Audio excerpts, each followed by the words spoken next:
Nabi mempunyai banyak, ada 125.000 nabi, dan yang disahkan atau yang tercatat yang kita pahami hingga hari ini yaitu hanya 25 nabi.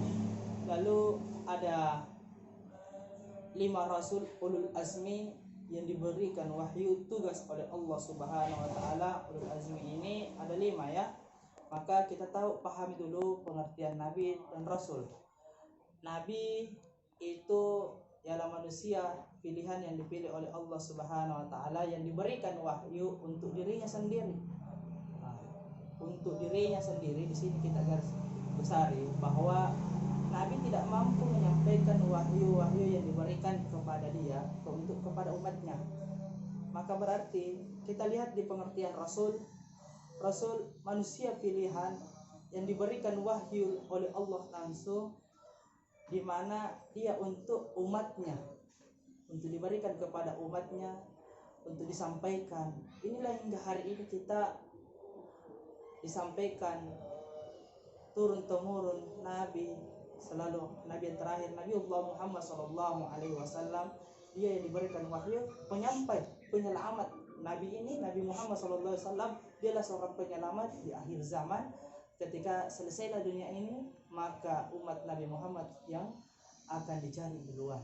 Oke, Anda sekalian, kita lihat di sini di pembahasan di halaman 109 sifat-sifat Rasulullah Subhanahu wa taala. Ya. Di sini sifat ini terbagi, ada sifat wajib. Di sifat wajib ini ada 4. Ya. 4 sifat wajib. Apa itu 4 sifat wajib yang harus benar-benar kita ikuti?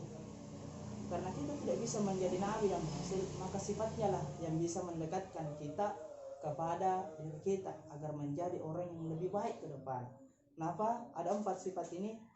Di sini 4 sifat, ada 4 ya. Yang pertama sifat as-siddiq. As-siddiq ini ialah jujur. Ya. Sifat as-siddiq ini benar-benar jujur. Nabi tidak pernah berbohong. Nabi yang selalu diberikan, selalu dia kejujurannya. Dikasih tugas, dia jujur. Tidak pernah menyelewengkan dan lain sebagainya. Ini. Nah, kita hari ini belum tentu seperti ini. Masih banyak manusia-manusia yang tidak dalam keadaan jujur. Biarpun dalam pembelajaran mereka disuruh apa dan lain sebagainya, mereka tidak akan pernah jujur karena mereka hanya mementingkan dirinya bahwa saya hari ini saya dapat, tapi dia tidak pikirkan hari esoknya. Oke. Yang kedua, al-amanah, orang yang dapat dipercaya. Al-amanah ini orang yang dapat dipercaya. Coba bayangkan, Nabi diberikan amanah untuk menyampaikan wahyu, dia sampaikan. Tidak pernah tidak disampaikan apa yang diberikannya. Tidak diberikan. Setiap yang diberikan Nabi, coba di dalam Al-Quran surah apa yang pertama turun? Al-Alaq ayat 1 sampai 5. Iqra, bacalah. Nabi sampaikan. Iqra, bacalah. Apa maksudnya di situ? Manusia, belajarlah engkau, membacalah. Apa yang dibaca Al-Quran? Rasul tidak pernah tidak amanah, dia amanah. Ya, jadi hari ini semoga apa yang kita dapat bisa kita menjadi amanah, bukan lagi tidak amanah kepada orang tua, kepada kerabat kita. Apa yang diberikan kepada kita, amanah, tanggung jawab itu. Pakailah sifat ini, karena sifat ini sangat susah dicari. Kalau kita satu kali berbohong, pasti orang tidak akan percaya. Walaupun beribu-ribu kali kita diberikan amanah, kita selalu sampaikan, satu kali kita berbuat kesalahan, pasti itu yang dicari. Nah, semoga kita bisa jadi yang lebih amanah. Lalu tabligh, sifat yang ketiga ini tabligh. Tabligh ini menyampaikan. Rasul tidak pernah tidak menyampaikan apa yang diberikan. Coba dalam Al-Quran sendiri Rasul disuruh yang sampaikan Al-Quran, sampaikan ayat ini. Di dalam Al-Quran Rasul selalu sampaikan. Maka Rasul Hanbali ini kita menyampaikan tabligh, menyampaikan bukan hanya menyampaikan apa, tapi menyampaikan kebaikan, jauhilah penyampaian-penyampaian jelek.